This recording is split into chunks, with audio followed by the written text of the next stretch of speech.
because maybe our spiritual friends will call us unspiritual because we have the nerve to be angry. No. What if we instead reframe this and say, it is not a flaw in my spiritual practice. It's my soul's alarm bell.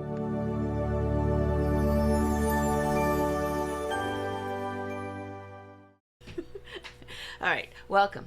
So this month, isn't it wild, the play on words, the fearful and the furious? Now, what does that mean? It means these are the two emotions that as spiritual people, we like to act like we're not allowed to experience.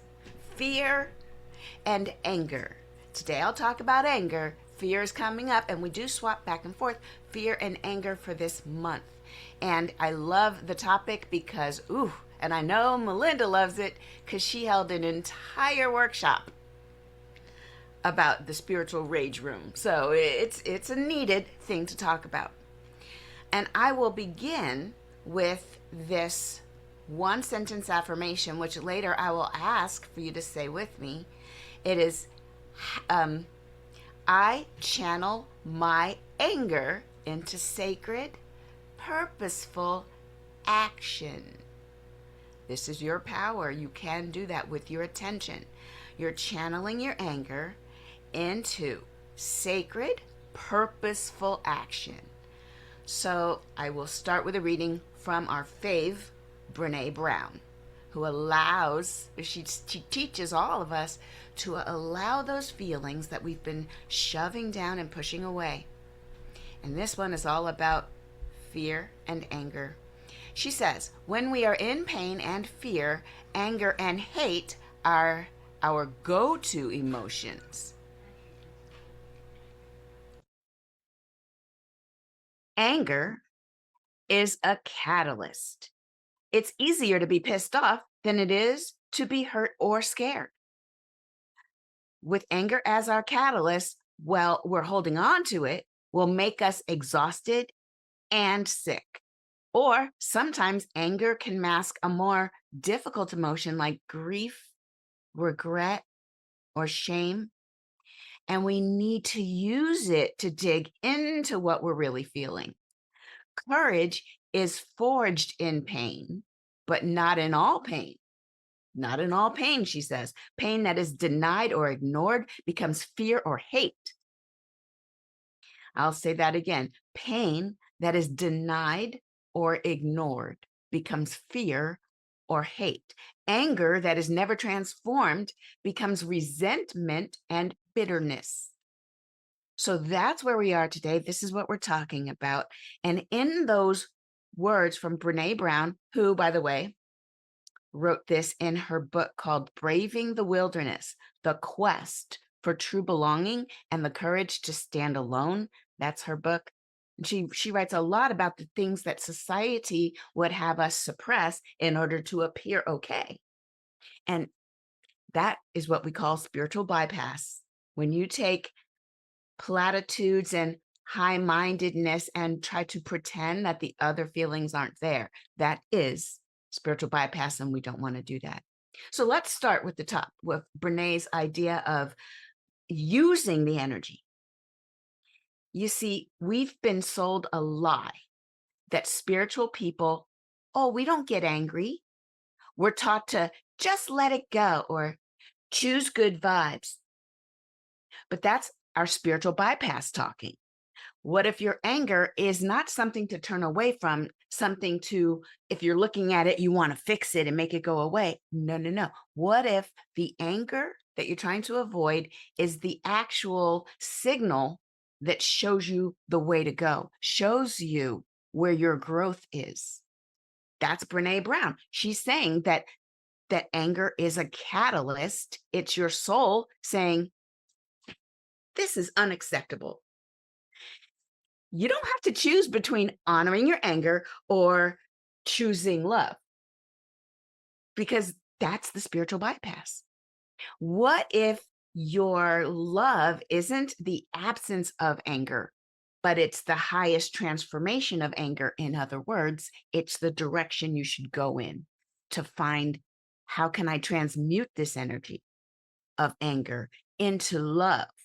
So, what you're doing when you're using anger to point the way is, first of all, you're noticing, what am I interested in? What do I care about? Because if we didn't care, we would be indifferent. So, the opposite of love is not anger. No, the opposite of love is indifference.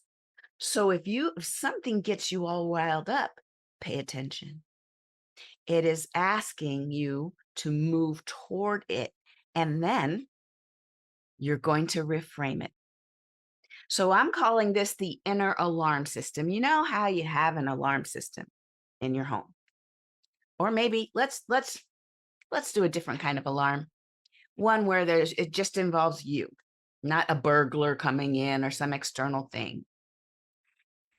Your alarm wants to wake you up. That's what they do. That's what alarms do, right? They ring. And the more obnoxious the ring, the more successful the waking up. Have you noticed that? Hmm. So if we go out of shame of having these anger alarm bells going off, we're not ashamed of them because maybe our spiritual friends will call us unspiritual because we have the nerve to be angry. No. What if we instead reframe this and say, oh, no, no, no, I'm expecting this. This fear, this anger, we're using anger today, it is not a flaw in my spiritual practice.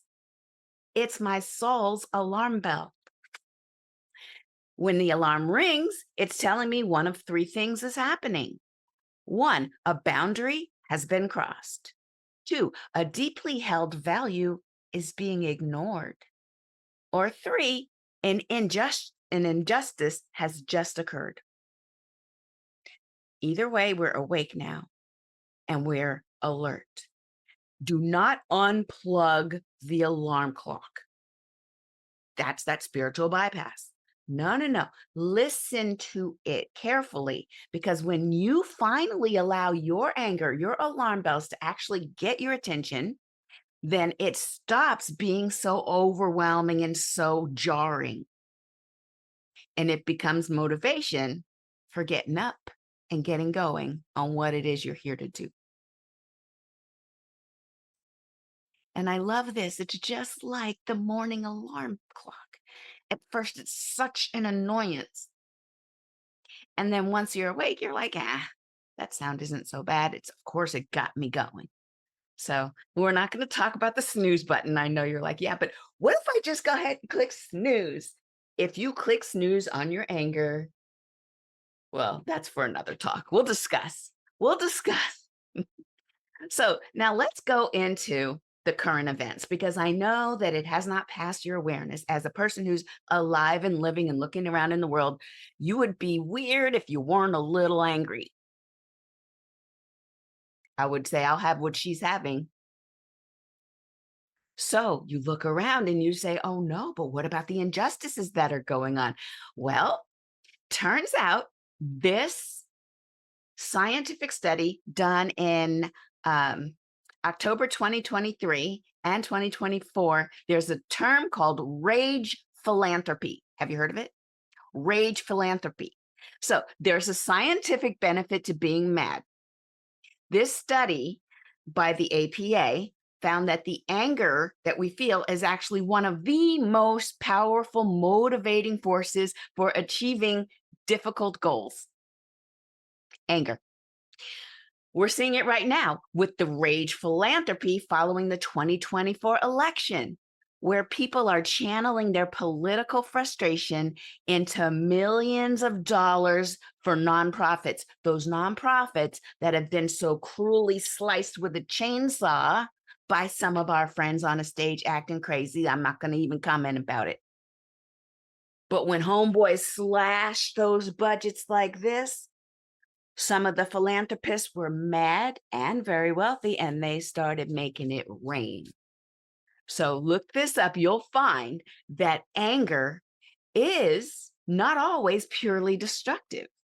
When we channel it right, the ultimate catalyst for change has just awakened, and watch out. So that I love that because it's just like, yay, where can we point this thing? Where can I point it?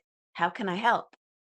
So the anger is doing a good job. Now, what is the technology behind that? And allow me to go a little deeper because as I think about a person, I'm a person moving in the world and I'm often at the end of someone else's disagreement with whatever I'm showing up as. A lot of times I just showed up in this body and people have an issue with it, depending on the venue to which I've shown up. So, what do we really do? What does it really look like when it comes to taking anger and turning it into something else? I can't help but use another metaphor, but this time it feels a little more interesting because don't we all know that typically hot fire can destroy? That's a given.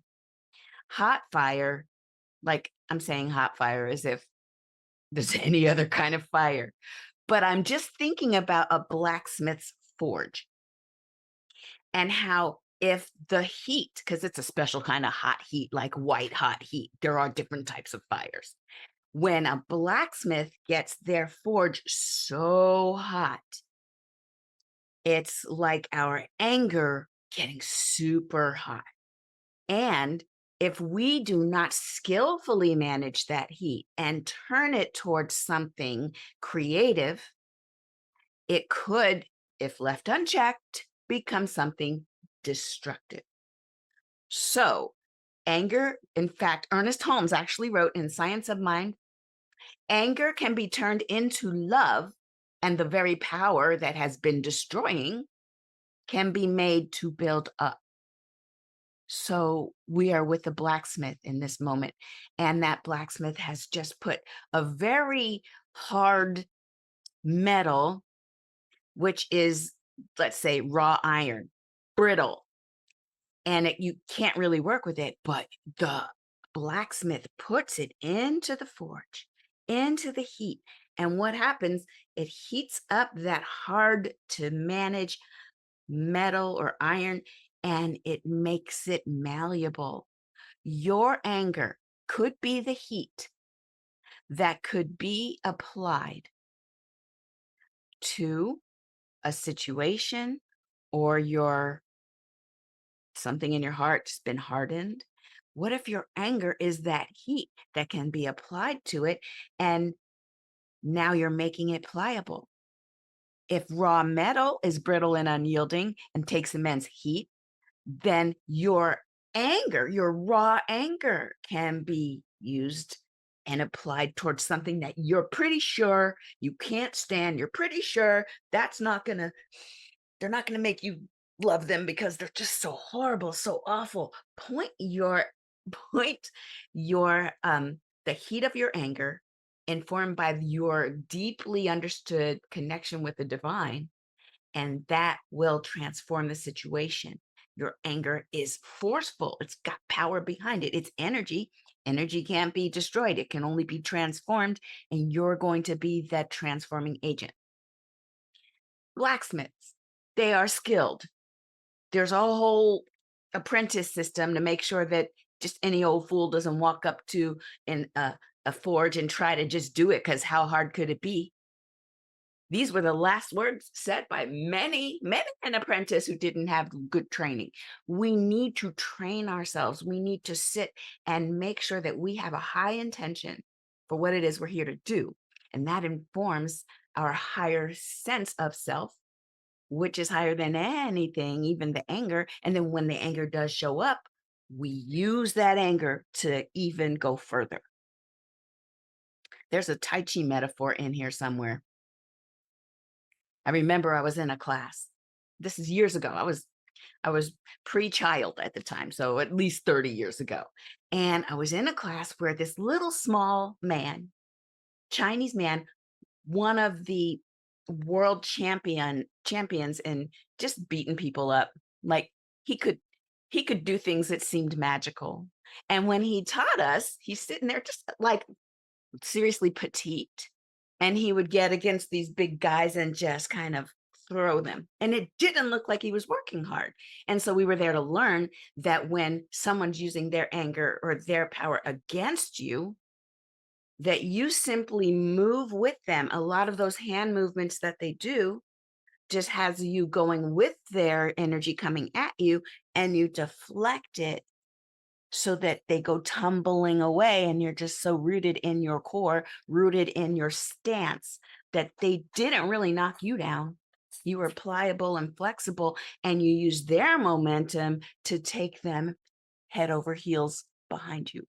It's the most amazing teaching, not even for martial arts, but just for the spiritual arts, the arts for taking everything that's being thrown at you and taking even your own reaction of high pissosity, as Reverend Michael calls it, high being pissed off supremely, and taking that energy and transmuting it with your high intention and turning all that momentum like a skilled blacksmith using that fire and then making that hard, that brittle thing so malleable that you can just hammer out whatever it is you want out of that situation. And it's mastery. It is mastery, and it does not happen overnight. So the idea, though, is that your visionary, your vision of yourself, your high vision of yourself is that, well, it comes alive in the sacred pause. Your high vision of yourself. These are the visions that you have when everything is fine. You're sitting on your meditation pillow and you're doing your 5-step spiritual mind treatment, or you're doing your affirmations, and part of you just knows who you came here to be. And it's the high resolve, those moments. It's just like New Year's Eve, where you just know for sure you are already embodying that that vision of you comes alive in the sacred pause. So what's the sacred pause, you ask? Well, it is in the triggering moment. So let's say that in the day of a life, you're sitting on your meditation pillow. It's early in the morning. You've decided who you came here to be. You rise up off your pillow, you walk into the world, and someone or something happens that makes you so angry. And it is an anger that is familiar because, oh, here we go again, which is another way to add more fire to the already burning embers of being mad, being angry at something. And it would be valid anger. So if you're seeing someone, maybe they directly walked right in your face and said something, some slur, called you a name, or it's a third party. You just saw on the news that these people have done again that thing. And now we're back in the midst of anger. And you can tell because you tick your teeth and you, that. Now, in that moment, I want us to take a sacred pause. Because right now the fire's getting hot. And I want us to take the anger. This is visionary anger because it's going to clear the way for you to take a breath, take a space. You're being triggered. Take a breath. Your brain is now thinking, not even thinking, it's reacting, not responding. It's going to go to its nearest response, the nearest one. And what does that look like for you? What's your knee-jerk reaction to something that makes you highly mad? It's going to go to that. And it's your oldest, most reactive habit, the one you usually have to apologize for. I'll give you a minute.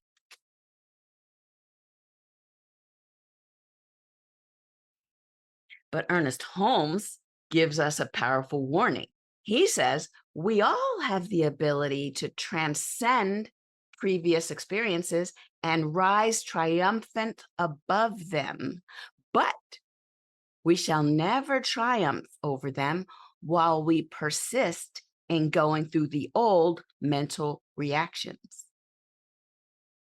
Who am I going to give oxygen to What thoughts am I going to give footage, give anchorage in my soul? What am I going to do? That's that visionary pause. Just take, and it could be just taking a breath. It could be just reach to the glass of liquid that you have near you. Hopefully, you've got something, you stay hydrated, and just do this.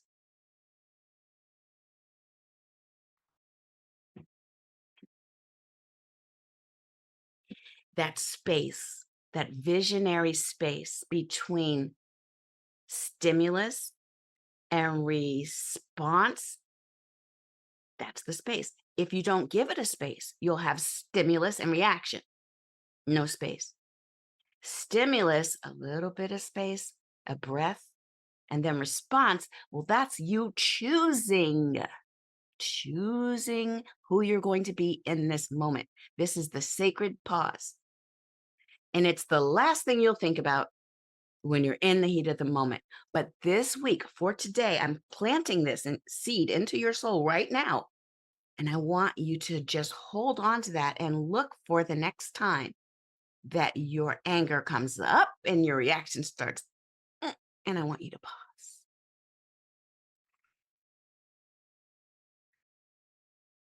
and then respond. The response is going to be way different. And let me tell you, how do you know if you're doing this right? You will have fewer apologies to make throughout the rest of your life. Fewer things you have to apologize for.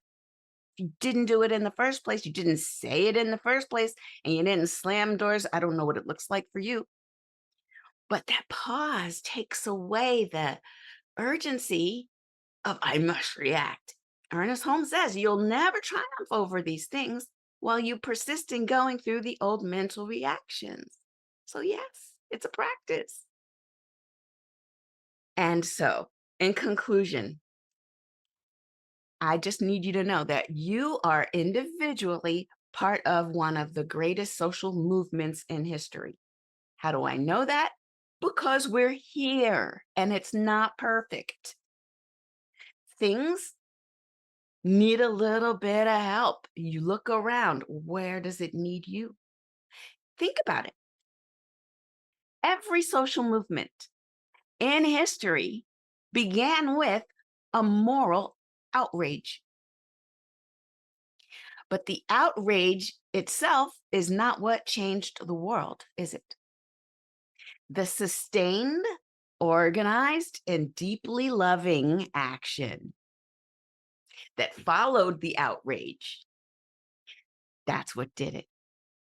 So don't be afraid of your anger. We'll talk about fear next week. Don't be afraid of your anger. Honor it. Feel the heat without closing your heart down. And let's go back to that affirmation. In fact, let me get it from my slide deck. I'll show it to you. This affirmation, say it with me now. I channel my anger into sacred, purposeful action. I'll say it again. I channel my anger into sacred, purposeful action. Let your anger show you what you'll no longer tolerate. And then let your vision show you what you dare to create. I channel my anger into sacred, purposeful action. All right, let me stop sharing that. And let's go into prayer. Let me check to see if there are any prayers. Huh. Yes. Oh, Daniel put in the chat, Connie Ballmer recently gave $60 million to PBS. Nicely done. I love that. Look around and see what other kind of rage philanthropy is happening. I'm here for it. I love it. Okay, let's go within and go into prayer in this moment where the divine is so palpable, so present, so in the midst of us. In the sacred texts, it is written that the divine is nearer to us than our hands and feet. It's closer to us than our very neck vein. That's pretty close. It's one with us. And in this divine oneness, I know that I am imbued with all of the strengths and the highest vision. The divine's vision for my life is my life right now. I let go of anything, any fear, any worry, and any doubt that might be in the way of me knowing with a deep knowingness who I am and who I came here to be and what I came here to create, and how that creativity is divinely mined to do. And I know that this is true for me. I know that this is true for each and every person here within the sound of my voice, that there is nothing but high powered energy and love moving through us, and that the anger points the way to where we can be more effective in our lives. And so, as we read the news, as we watch the news, as we scroll this week, I encourage each and every one of us to just go within and listen to the things that anger us and use it to propel us into that sacred vision, using the alchemy of transmutation of from anger into the highest energy, which is love. And it's always available to us at all times. I just rest knowing that this is the truth about me, and that I can't wait to watch how this community unfolds and gets more bold in their presence as they make this world a much more harmonious and loving and inclusive space for all. I am grateful. And I release my word into the law, knowing that it is already unfolding. I let it go. I let it be. And so it is. Ashe. We have another song.